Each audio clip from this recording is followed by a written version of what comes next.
Welcome back to the BizTech podcast, the BizTech Pulse, the show where finance, technology, and thought leadership people come together from today's enterprise. I'm your host, Krishna Hari, and today the conversation is one of that I'm looking forward for, and with an author, with an enterprise executive who has grown through the ranks. Welcome, Irene Thong.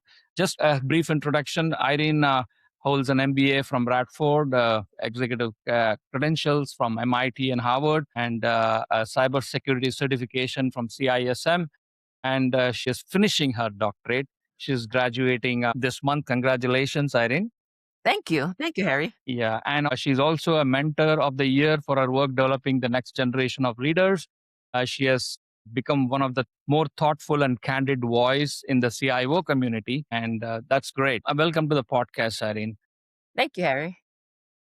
And for the listeners, if you can introduce yourself about your background and where you are today, so that will be helpful. Yeah. Good morning, good afternoon, good evening, wherever you are. My name is Irene Thong. I'm originally from Malaysia. Very humble beginning. My dad was a taxi driver. My mom was a hairdresser, and we have 5 of us in the family. I'm the oldest. I like to tell my siblings that I'm the boss, but it doesn't quite work that way. So anyway, education really changed my life. I always have big dreams. I remember telling my parents that, I said, Mom, I want to be famous and I want to help people one day. And, at that time, my parents was managing my expectations and said, slow down. And how are you going to be famous, given our current conditions? I never really let a limit stop me. And when I say I want to be famous, I want to make sure I clarify this. When I was growing up, my world was very small, very, very small. I only get to see other people's world outside of my environment through a television. And I always see that, when you're famous, you can help a lot of people, and I want to help. So I naively said, I want to be famous and I want to help people. But after high school, I worked at a college and didn't continue, even though my result was very good, didn't continue. And work. And eventually I was very good with meeting people, like, meeting Harry yourself. Over time, I got a scholarship to do college. I did not know how to pick, to be honest with you, but my process was very simple, process of elimination. I was not very good in biology and I was not very good in chemistry, but I was really good in physics and math. So I say, okay, we narrowed it down to electrical engineering. Got a scholarship in West Virginia, came to the US. My world really have changed. After I graduated, economy was not very good, but I ended up working for a packaging industry. And then fast forward through a lot of help, guidance, trial and errors. My world bring me to cybersecurity, information technology, and project management for It's an amazing global journey. organization. Yeah. It's an amazing journey. I think it's very inspiring, especially the arc. Looking back, I think the 20 years, what was this one single inflection point you had, which you can share? Yeah. Definitely, there are several. So the first one definitely is, when I came to the country, that was one inflection point because it went from hopeful to possible, and that was one. And then the second point was really throughout my career, I was able to do a lot of things and just never really grounded, never really grounded. I was keep dreaming. I think I would say the second inflection point really is, meeting my husband, have his support. My world got bigger as I got to know him because, I would like to tell you that I'm really that good, but my husband really see me for who I am and always support me. Steve always, tell me that my world is bigger than what's possible. And that really is an inflection point because, when we as women, we work hard, Harry, day to day, and sometimes we don't know we are valued. We don't know how to say that.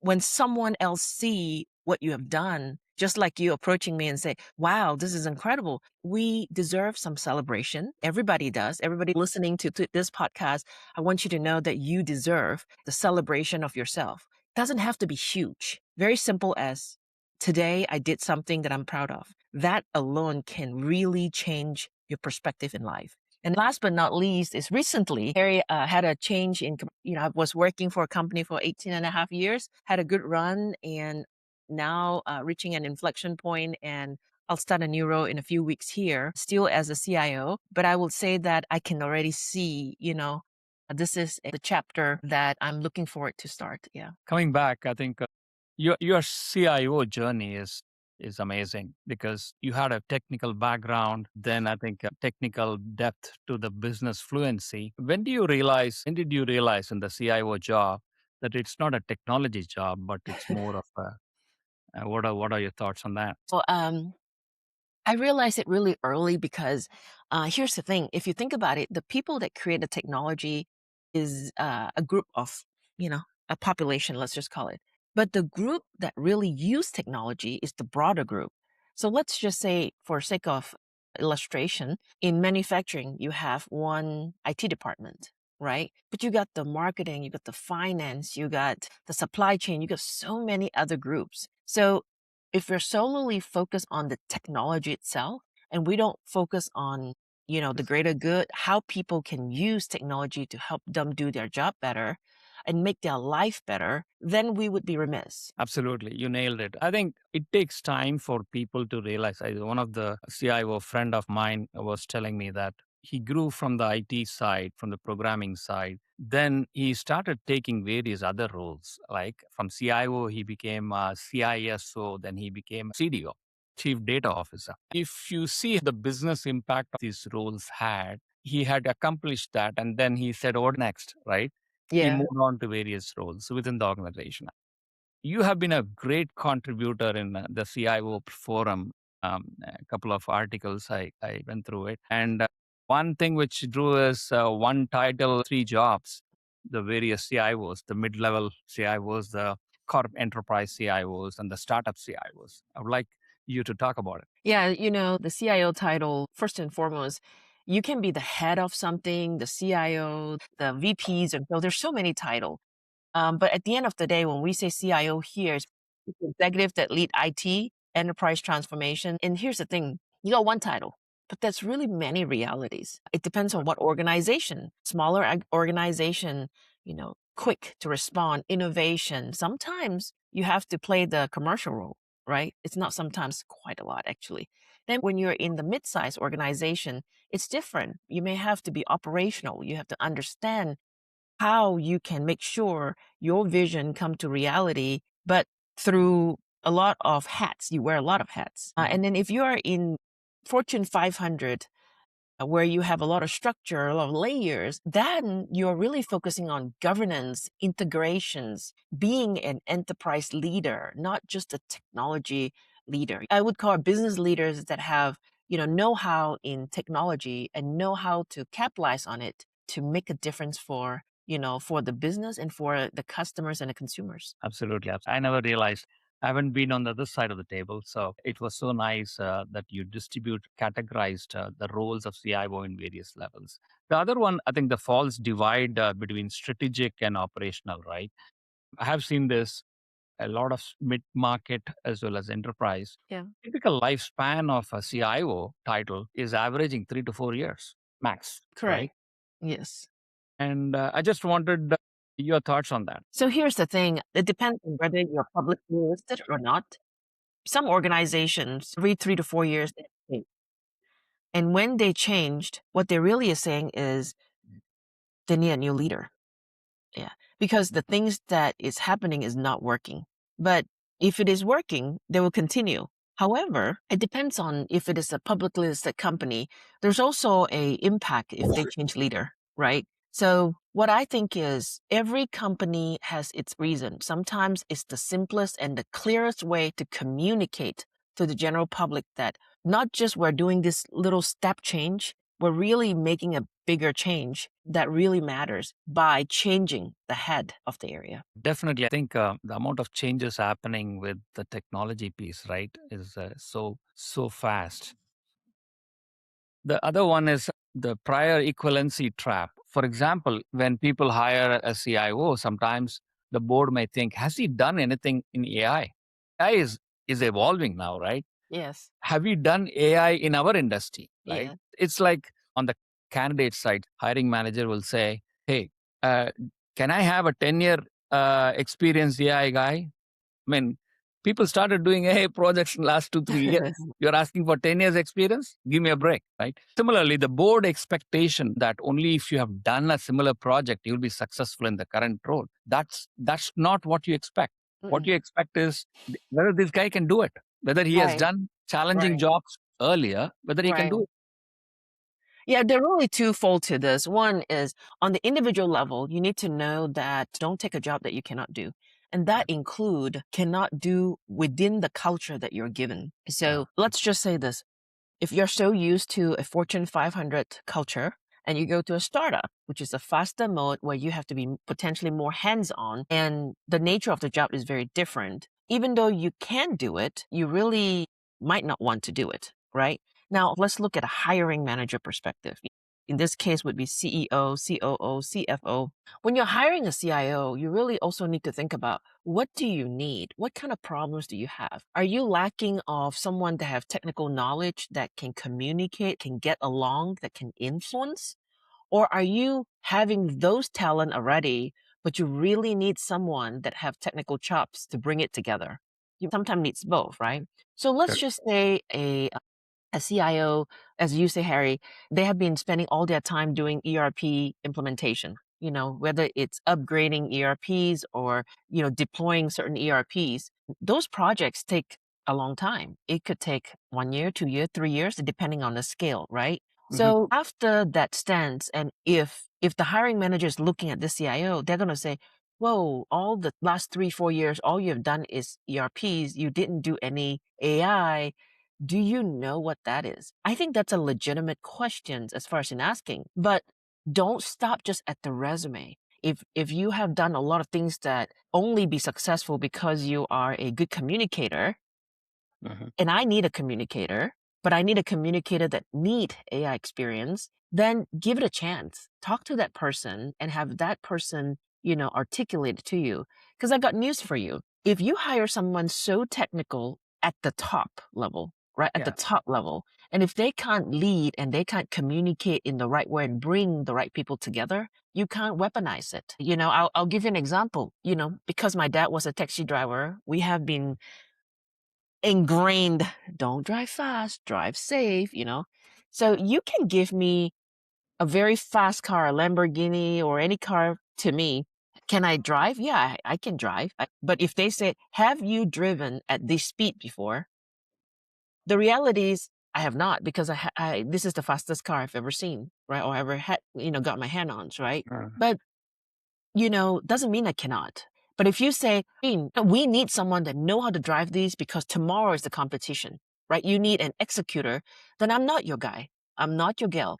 But if you say, I need to build drivers, I need people that go find drivers that can maximize the potential of this car. Now, I have leadership skills. I know how to assess and I know how to find you the right people through connections and stuff. Then maybe that's a great way. So I think we really need to know what exactly is the company need and what exactly also is the CIO needs. I read through the book. It was really impressive what you have written.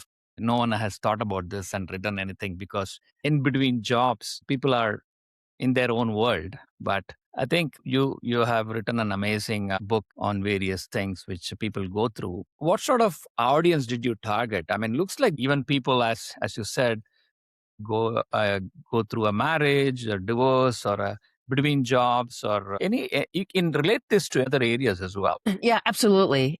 So the book title is The Chapter in Between. Why this book and why now? Yeah.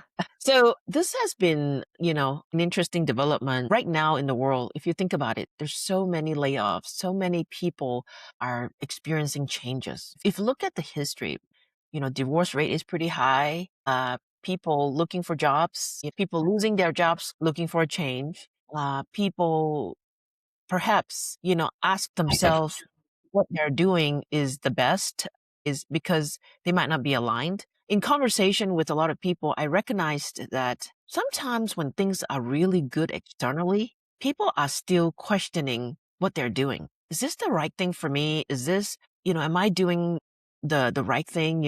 So for me, this is the perfect time because we're in the world of uncertainties with a lot of technologies. We're really going through a different era, altogether. And as far as into anyone that go through major life changes, positive or negative. And when I say positive or negative, sometimes you're going to a new job. It's very exciting, right? It's very exciting. But the challenge is what's on your mind? You know, did you leave the previous job because you run away from the previous job and you're going into an unknown? Or are you going to a job that you're really excited about, that you're going to be making changes or experiencing changes that really can, exercise your talent and fulfill your vision, right, for the company? It's really aligned. I'm hoping that, for those of you who check out the book, the chapter in between, it's about leadership, identity, and the space between what was and what comes next. And I want you to I'll challenge you for a little bit. Today, when you are reading LinkedIn or when you're reading an article, how do you know those are not written by AI? Now, if it is, if you find yourself writing an email and then you ask yourself, probably should put this in AI and think about making it sound better, right? So eventually, I think that's great. It helps you write better. It helps you be a better communicator. But over time, don't lose your identity. Absolutely. Sometimes it's not about the perfection. Correct. It's about the imperfection, but the sincerity, the true self of your voice. No, I agree. I'm 100% with you on this. I think definitely you use these tools as a guardrail or a sense of improvements and stuff like that. But the core of it, you have to own it, and it has to come from you personally. I mean, even the writing or whatever it is, I think we can take help. That's okay. But I think the crux of the matter, it has to come from you, basically. Yeah, I mean, let's kind of play it out a little bit. So the first thing most people, when people say, "Who is Irene?" right? Many times you expect the person to say, "I am Irene." The next thing is, "What do I do?" Very quickly. So people equate to what we do as in who we are. But let me tell you, I'm a mom, I'm a wife, I'm a student, I'm a CIO, I'm a friend, right? Yeah. And sometimes I'm a driver and I'm a lot of roles that I play. So really we have so many identity that we carry, right? So many elements of identity. But who are you when somebody really asks you, you know, would you like to say that, "Hi, I'm Irene. I love to help people and I'm here to have a great conversation with all of you." Or or would you say, "Hi, I'm Irene. I'm a CIO. I know a lot about technology and ask me any question and I'll answer you about that area." What I just say, those two, is the same person right here. Right. So I think it's really important for us to understand who we are and what do we want to do and why do we want to do that. I hear a lot of people say, "I want a promotion." So I would say, "Okay, why do you want a promotion?" So many times is, "I want to make more money. I need to more money to pay bills. I'm not happy where I am." Or sometimes is, "I'm very happy where I am, but everybody around me is getting promotion. I should get one too." So what is it? Maybe you said, "I have been doing the work of X role, but I'm being labeled or paid X minus something," right? It could be very well, right? But there's no reverse. "Hey, I've been paying as a director, but I really have been doing a manager job. Take my salary away." That doesn't happen, right? Once you go up, it doesn't come back down. So I think really, if you know why you want to do something, if you know your identity, it naturally come across because today I'm going to go help someone, right? I just had this conversation with someone.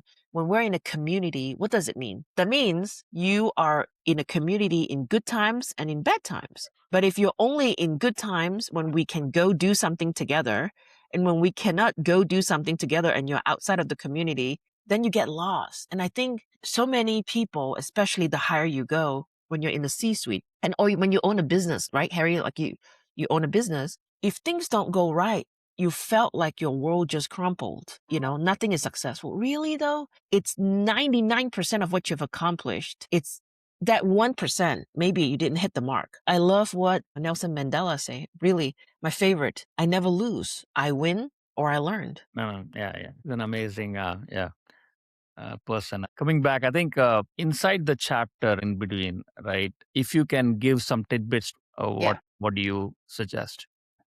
So, what I wanted to remind everybody is that when you have the space, take advantage of it. Don't be scared.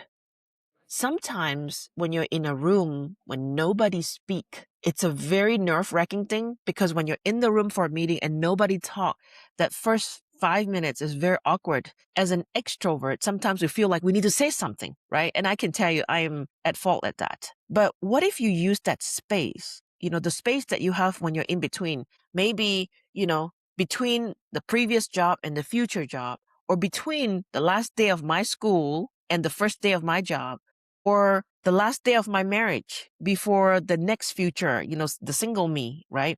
When you have the space, don't try to just feel it, because without thinking through, you may feel with everything, the thing that you really truly enjoy, need, or feel good about. So in this case, I want to write a book where people don't just push through the time. What is these in between time? It's not a gap. People labeled in between as in gap. What if it is something that we all go through to grow up, to be more mature? Let me just give some example. Let's take, job for a reason. It's job, in between job might be easier here just to have a conversation. After your last job, before your new job, sometimes people stop talking to you. The normal, when you go to a coffee shop, when somebody say, "Hey, how you been doing? How's work?" Uh-oh, they know they couldn't ask this, so they stop talking to you, right? But if you really know who you are, you can say, "Man, I never really get to come here at 9 o'clock in the morning because I'm usually at work, and I'm really enjoying this space. I'm going to sit here, get a cup of coffee and think about it." So you sit there, you people watch, but at the same time, you think about, what do I want my day to be? Or how do I want my day to be to call it a good day? So I would say, use the space to think about what's aligned with you, and really use your sensory to think about the clarity that comes to you. Don't try to construct clarity, Harry.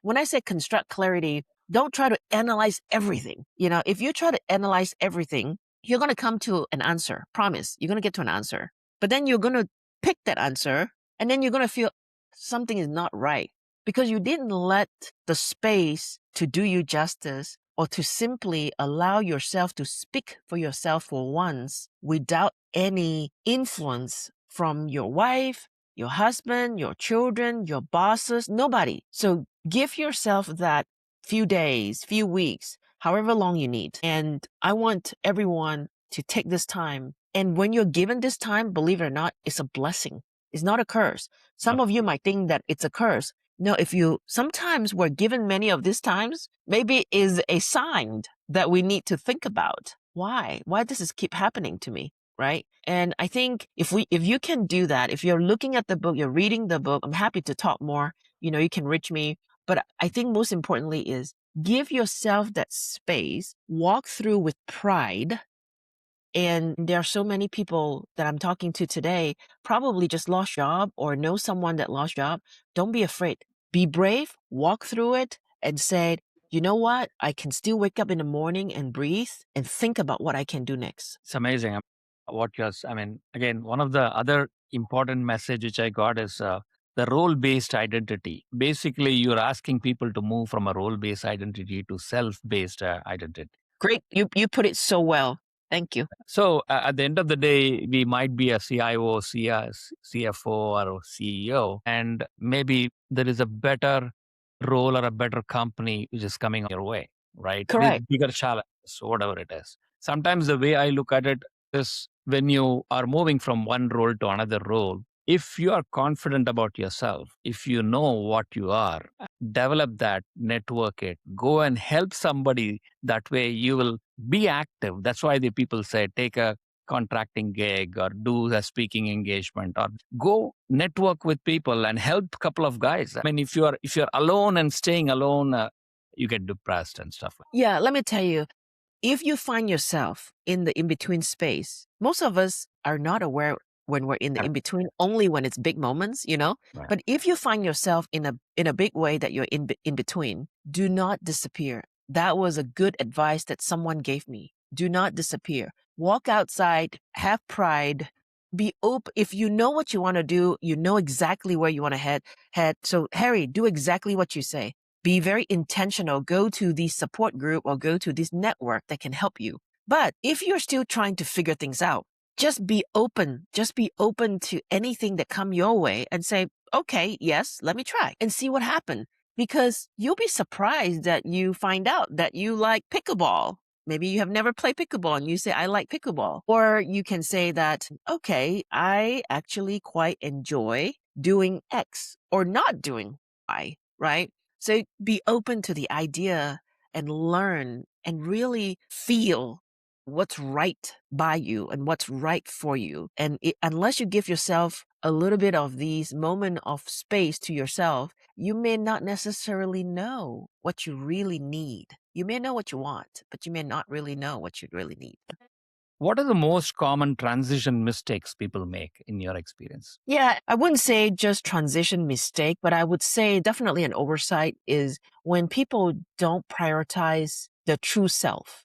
They may prioritize the immediate feelings. I don't want this, I want that, therefore let me find something that maybe will give me that, right? I would say that when you are transitioning, look, I'm not naive that we all have priorities. You know, we all have to pay bills, right? Some people are in better position than others. And if you're in a position where the next day of getting a job means paying bills, then get what you can to pay the bills, right? But be proud of it. Even if you have to work at the mall or whatever that's a lot lower position than you are, know that you're not working at a mall. You are providing for your family. If you feel that way, you're not going to be shy about it. You're not going to cover your face when your neighbor walks in the door, right? You just say, "Hi, Harry, how are you doing?"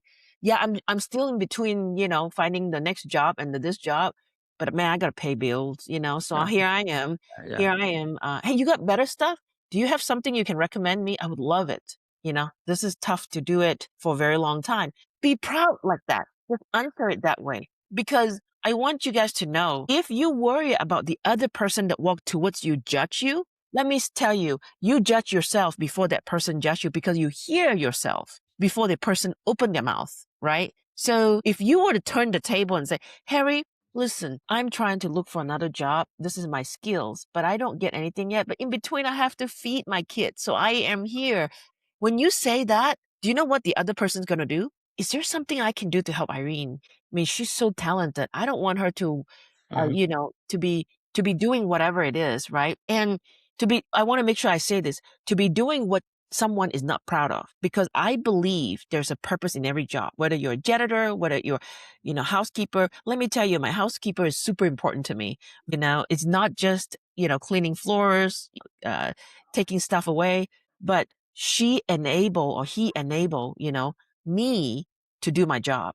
Everyone look at a job differently. I look at the person that come and cut my lawn is super important, because if they don't come, I don't have a nice lawn and my neighbors might give me a hard time, So it's not just the bigger the job, the more prestige. It's just a different job. So I want all of you here, if you're listening today, do not be proud of yourself. Be proud of yourself that, number one, you are willing to do whatever to help your family, yourself, to be responsible of paying bills. And don't be afraid to ask for help. Absolutely. It's really powerful by saying, I need help. And just remember this back, pay it forward. When you get somewhere, pay it forward, Good. and that's most important. Yeah, you nailed it. I think Yeah. a couple of things with the AI in industrial operation. What is the real value versus theatrical saying, right? As you say, I mean, what is your honest opinion about this agentic AI for industrial enterprise? Yeah, Do you I think build, it's, you have to buy, you have to borrow. What do you do with the current?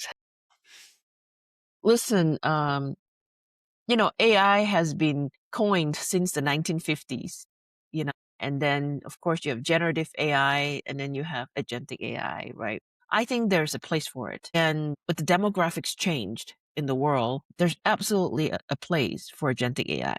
But what I would ask is, before you use technology or before you deploy agentic AI, ask yourself, what are you trying to get help from or with? So for example, if you have something that's very consistent, it requires speed, and you really cannot find people to do the work, for example, and more effectively, then consider it, because agentic AI can help, will help, but you need to make sure you need to know the explicit requirements and implicit requirements are known. So for example, if you need an agent to take your kids to school, right? You cannot just say, okay, you pick it up from the house and then you drop them off in the school. You may need a little something. When you get to the house, walk through the front door, or knock on the front door. My kids will meet you there. And then please lock the door, put them in the car, drive to school, and make sure you open the door and let them out so that they can go to school. So you might not say, in this example, you may not communicate to people the importance of coming through the front door. You may not tell people the importance of opening the door before the kids can get out, right? It looks, if I were to say, come pick up my kids and go to school, it seems very clear, right? It seems very easy to execute. But there were so many things that, Harry, if you were the one that helped me with my kids, there's so many things that you have experience in and you just do it, right?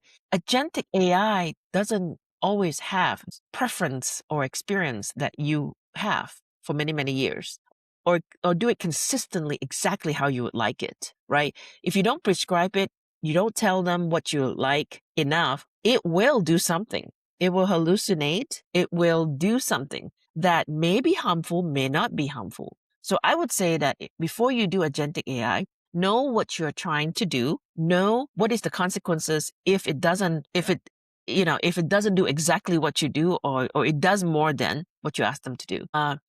And you know what? I believe that you need to have trust. You need to have accountability when you use AI. So if that agentic AI went rogue, who is responsible? Do you have a way of reversing what you've done to undo the damage? That's an important one. You know how I'm not a lawyer, but it's very interesting. I love watching these lawyers argue in the court. I'm not sure how much of it is true, but I just wanted to say that, okay, I love enjoying watching this show.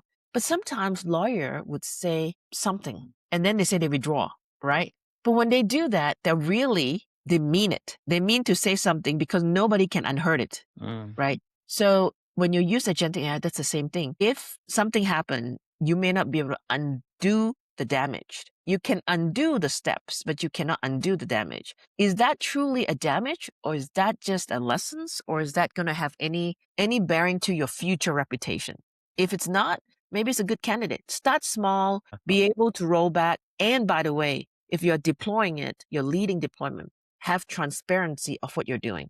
Harry, we're going to use agentic AI to serve our customer now. Today, Chris does this one way. We're setting up the workflow exactly what Chris does. Are you comfortable, Harry? Because you're the one that lead that group.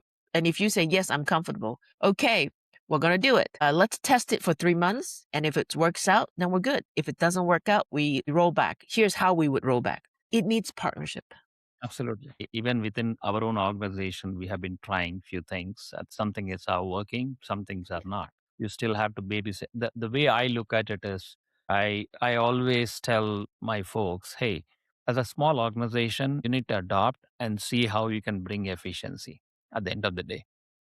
Let's do this internally, test it out. If it works, it works. If it doesn't, move on, right? And make sure that it doesn't impact customers or anything which is an exposure unnecessary, unless and Yes. until they're 100% sure, right? So coming back, women in tech, your doctoral lens research topic as well for you. I would love to hear your thoughts on that. So my dissertation is about leadership strategies and enterprise transformation.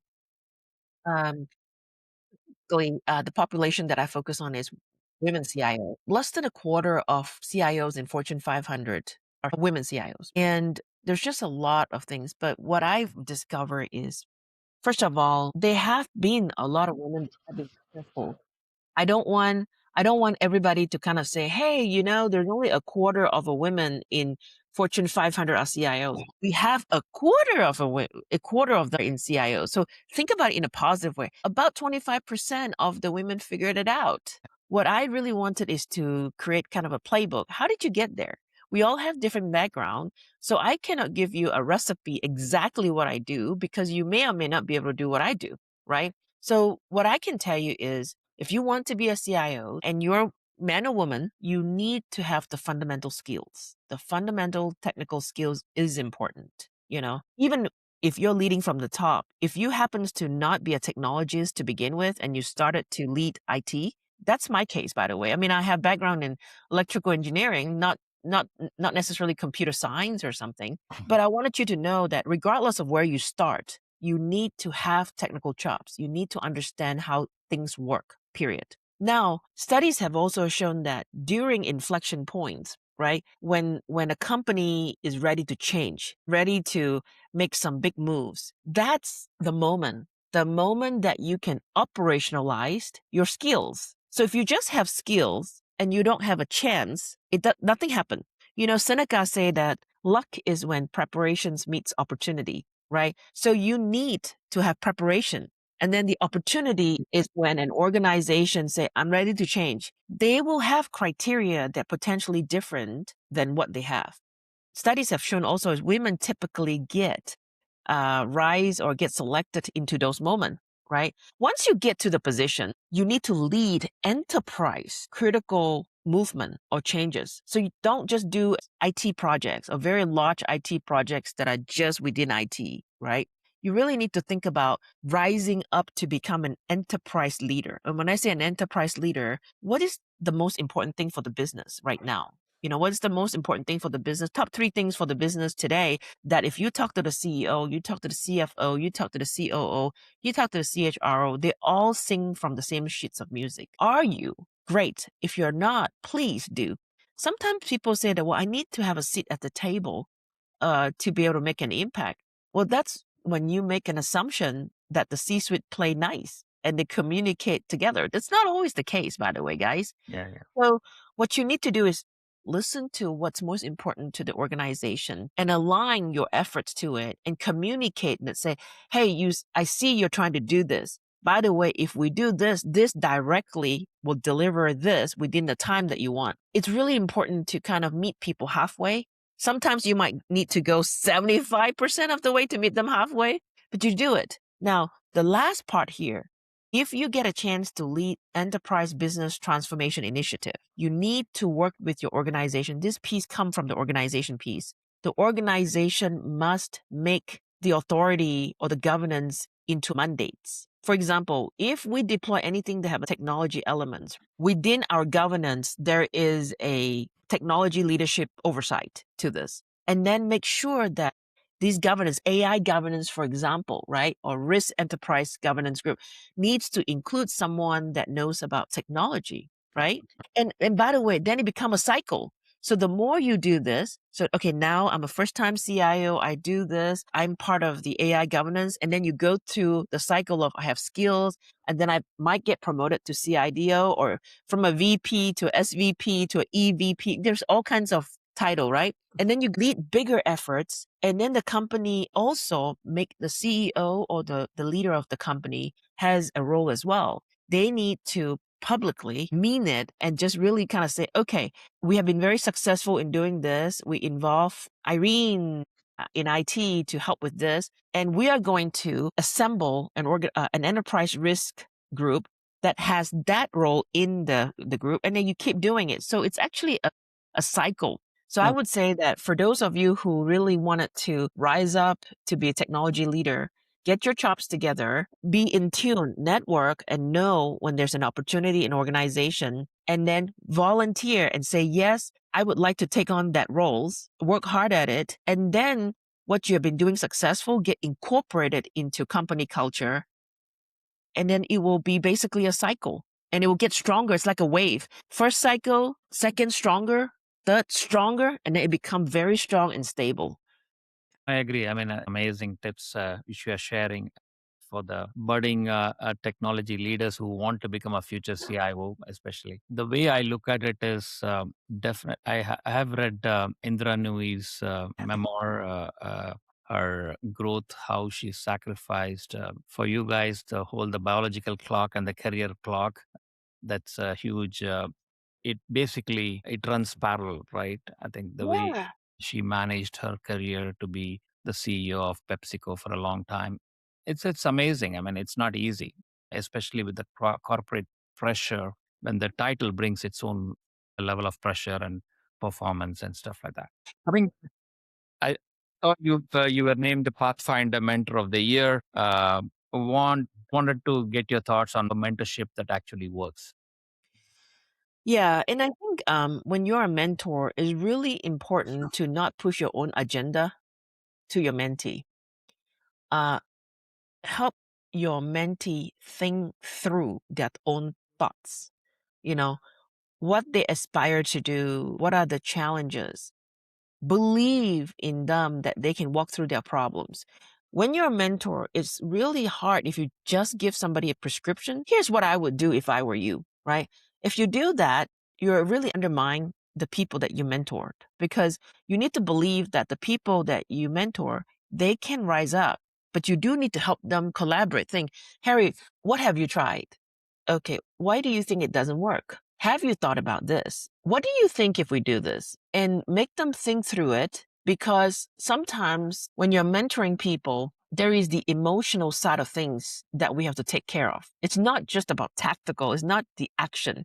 It's not something like, let me mentor you. I'll give you 3 things to do and my job is done. It's not like that. It's more about letting you see through all the things that you've went through and talking to you out loud.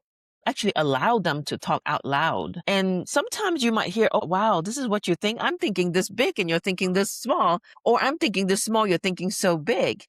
Let them talk through it and then really help them to identify the path for them to feel the best. What you don't want is, Harry, let me tell you what to do, and you do it and it's successful.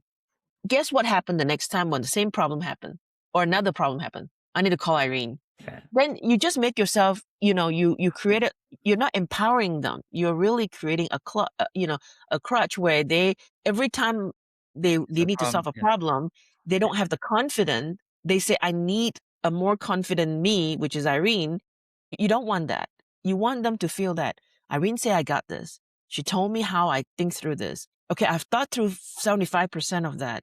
Okay, now I'm going to call her because I still can't get through the remaining 25%. But you know what? They have worked through 75%.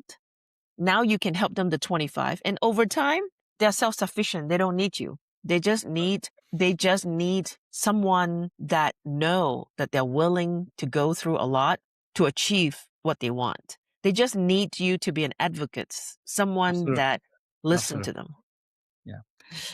Yeah. Closing message, and if you could leave some messages for the leadership, CIOs, CFOs, and senior leadership listeners with one message about navigating transition, Yeah. what could that be? I would say that if you're CEO, CFO, C-suites, continue to learn. World's changing. There's a lot of uncertainties. It's very hard to lead with 20-year-old education and only the experience that apply to you in the moment that you have. Continue to learn. And it's okay to listen to someone below you to give you the ideas and assess it. And no matter how ridiculous the idea is, let the person that talk to you expand a little bit on that. Expand a little bit on that. Because you might find that what takes you here may not take you further. And for you to go further, you may need some newer way of thinking. I say newer way of thinking, a thinking that you may have already thought about, but couldn't articulate and someone else articulate to you. Because I can tell you, Harry, it's a lot easier to look at someone when someone tell you the idea and you can process it a lot clearer. So be open-minded, continue to learn, and be supportive and have empathy. Okay. I think, can we do a rapid fire round? Yeah, sure. My first question is coffee, tea, something stronger after a brutal go live weekend? Tea. Good. The one word every CIO resume right now that has officially lost all meanings? Resilience. Best career advice you have ever been given in 10 words or fewer? Believe in yourself. Nice. One book other than your own that you would put in the hands of every executive? Bell Hooks All About Love. And the reason I mention is she really talk about how you should see yourself and what love really is. And to really transition in a good way, you really need to know how to love yourself. Great. If you could rewind to your very first day as a CIO and whisper one sentence to your past self, what would it would be? You need to learn how to find satisfaction from within. Terrific. It's amazing. We had a great conversation. I think to our listeners, if today's episode of BizTech Pulse landed for you, please take a moment to subscribe, rate the show with a colleague who is leading transformation, navigating a transition, and thinking about what comes next inside their organization. You can find every episode in Spotify, Apple Podcast, and in our LinkedIn page as well. If you want to continue the conversation with Irene, pick a copy of our new book, The Chapter in Between. It is on Amazon. You will find her LinkedIn profile and the link to the book in the show notes as well. Until next time, stay curious, stay deliberate, and keep transforming. Thank you. Thank you.